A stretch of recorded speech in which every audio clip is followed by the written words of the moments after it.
Good morning to Mrs. Burke, Miss Garino, Mrs. Hazel, and Mrs. Roman's class.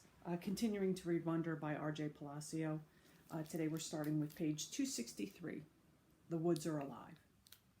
Somewhere around the boring part where the guy named Rolf and his oldest daughter are singing You Are 16 Going on 17, Jack nudged me. Dude, I've got to pee, he said. We both got up and kind of hopscotched over the kids who were sitting or lying down on their sleeping bags. Summer waved as we passed and I waved back. There were lots of kids from other schools walking around by the food trucks, playing the carnival games, or just hanging out. Of course, there was a huge line for the toilets. Forget this, I'll just find a tree, said Jack. That's gross, Jack. Let's just wait, I answered. But he headed off to the rows of trees at the edge of the field, which was past the orange cones that we were specifically told not to go past. And of course, I followed him. And of course, we didn't have our flashlights because we forgot to bring them.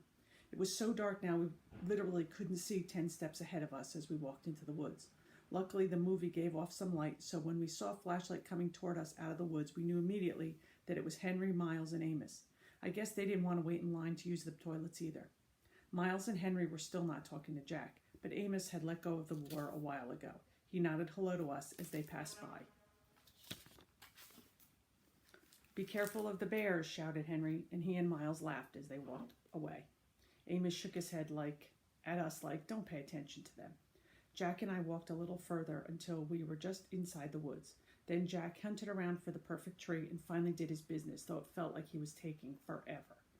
The woods were loud with strange sounds and chirps and croaks, like a wall of noise coming out of the trees. Then we started hearing loud snaps not far from us, almost like cap gun pops, that definitely weren't insect noises. And far away, like in another world, we could hear raindrops on roses and whispers on kittens. Ah, that's much better, said Jack, zipping up. Now I have to pee, I said, which I did on the nearest tree. No way was I going further in like Jack did. Did you smell that? Like firecrackers, he said, coming over to me. Oh yeah, that's what that was, I answered, zipping up. Weird. Let's go. Alien. We headed back the way we came, in the direction of the giant scream. That's when we walked straight into a group of kids we didn't know. They'd just come out of the woods doing stuff. I'm sure they didn't want their teachers to know about. I could smell the smoke now, the smell of firecrackers and cigarettes. They pointed a flashlight at us. There were 6 of them, 4 boys and 2 girls. They looked like they were in the 7th grade. What school are you from? The boys called out. Beecher Prep, Jack started to answer. Then all of a sudden, one of the girls started screaming. Oh my God, she shrieked, holding her hand over her eyes like she was crying. I figured maybe a huge bug had just flown into her face or something. No way, one of the boys cried out, and he started flicking his hand in the air like he touched something hot. And then he covered his mouth. No freaking way, man, no freaking way. All of them started laughing and covering their eyes now, pushing each other and cursing loudly. What is that? Said the kid who was pointing the flashlight at us, and it was only then that I realized the flashlight was pointed right at my face. And what they were talking about, screaming about, was me. Let's get out of here, Jack said to me quietly, and he pulled me by the sweatshirt sleeve and started walking away from them. Wait, wait, wait, yelled the guy with the flashlight, cutting us off. He pointed the flashlight right in my face again, and now he's only about 5 feet away. Oh man, he said, shaking his head, his mouth wide open. What happened to your face? Stop it, Eddie, said one of the girls. I didn't know we were watching The Lord of the Rings tonight. He said, look, guys, it's Gollum. This made his friends hysterical. Again, we tried to walk away from them, and again the kid named Eddie cut us off. He was at least a head taller than Jack, who was about a head taller than me, so the guy looked huge to me. No, man, it's alien, said one of the other kids. No, man, it's an orc, laughed Eddie, pointing the flashlight in my face again. This time he was right in front of us. Leave him alone, okay, said Jack, pushing his hand, holding the flashlight away. Make me, answered Eddie, pointing the flashlight in Jack's face now. What's your problem, dude?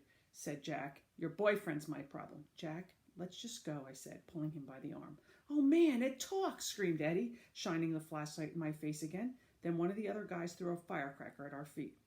Jack tried to push past Eddie, but Eddie shoved his hands into Jack's shoulders and pushed him hard, which made Jack fall backward. Eddie, screamed one of the girls. Look, I said, stepping in front of Jack and holding my hands up in the air like a traffic cop. We're a lot smaller than you guys. You talking to me, Freddy Krueger? I don't think you want to mess with me, you ugly freak, said Eddie. And this was the point where I knew I should run away as fast as I could, but Jack was still on the ground and I wasn't about to leave him.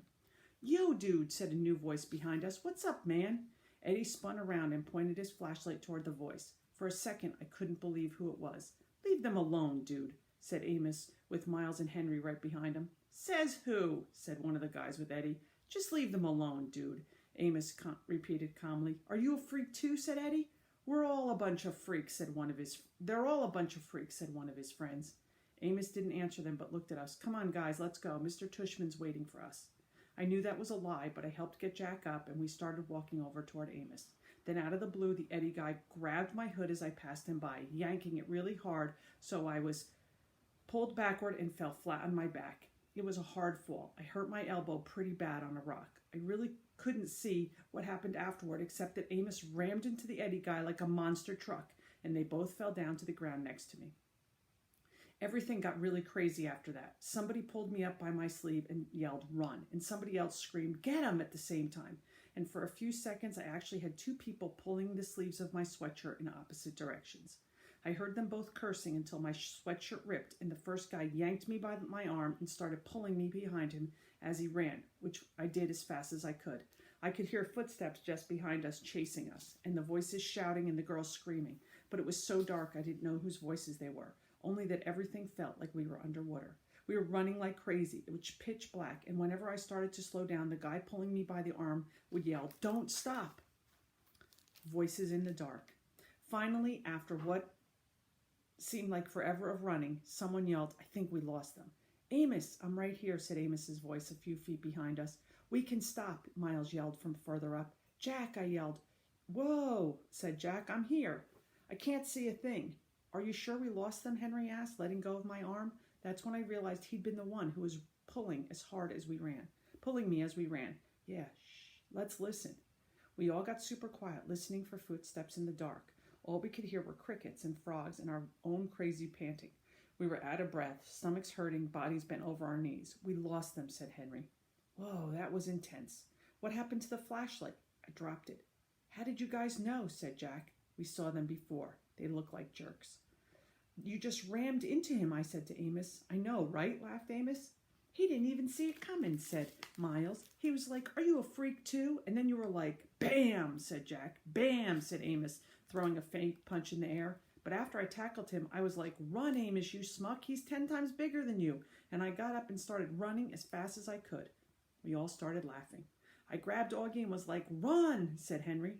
"I didn't even know it was you pulling me," I answered. "That was wild," said Amos, shaking his head. "Totally wild." "Your lip is bleeding, dude." "I got in a couple of punches," answered Amos, wiping his lip. "I think they were 7th graders. They were huge. Losers," Henry shouted really loudly, but we all shushed him. We listened for a second to make sure no one had heard him. "Where the heck are we?" asked Amos. "I can't even see the screen." "I think we're in the cornfields," answered Henry. "Duh, we're in the cornfields," said Miles, pushing a cornstalk at Henry. "Okay, I know exactly where we are," said Amos. "We have to go back in this direction. That'll take us to the other side of the field."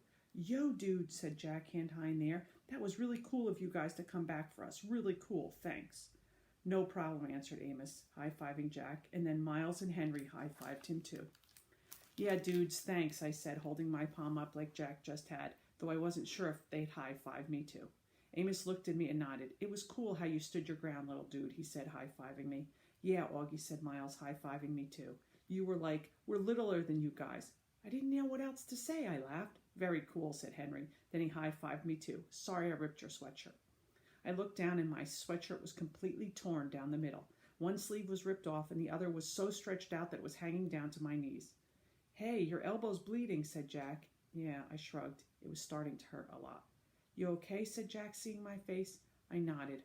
Suddenly I felt like crying, and I was really trying hard not to do that. "Wait, your hearing aids are gone," said Jack. "What?"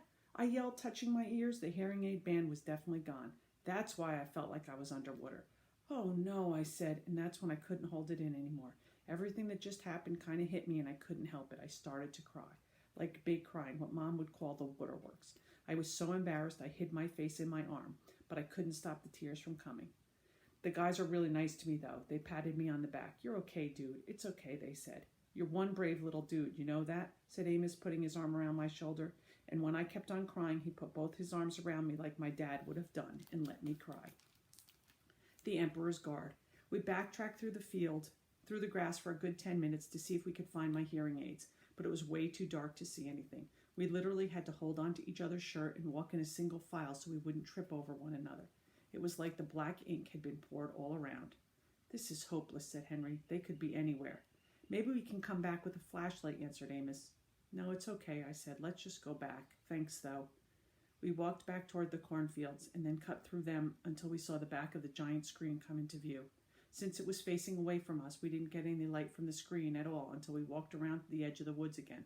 That's when we finally started seeing a little light. There was no sign of the 7th graders anywhere. Where do you think they went? Said Jack. Back to the food truck, said Amos. They're probably thinking we're going to report them. Are we? Asked Henry. They looked at me. I shook my head. Okay, said Amos, but little dude, don't walk around here alone again. If you need to go somewhere, tell us and we'll go with you. Okay, I nodded.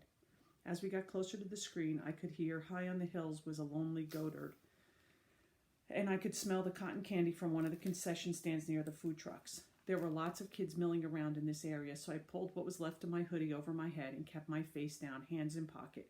As we made our way through the crowd, it had been a long time since I'd been without my hearing aids, and I felt like I was miles under the ground. It felt like the song Miranda used to sing to me, Ground Control to Major Tom, your circuit's dead, there's something wrong. I did notice as I walked that Amos stayed right next to me, and Jack was close on the other side of me, and Miles was in front of us, and Henry was in back of us. They were surrounding me as we walked through the crowds of kids, like I had my own Emperor's Guards. We will continue reading Wonder.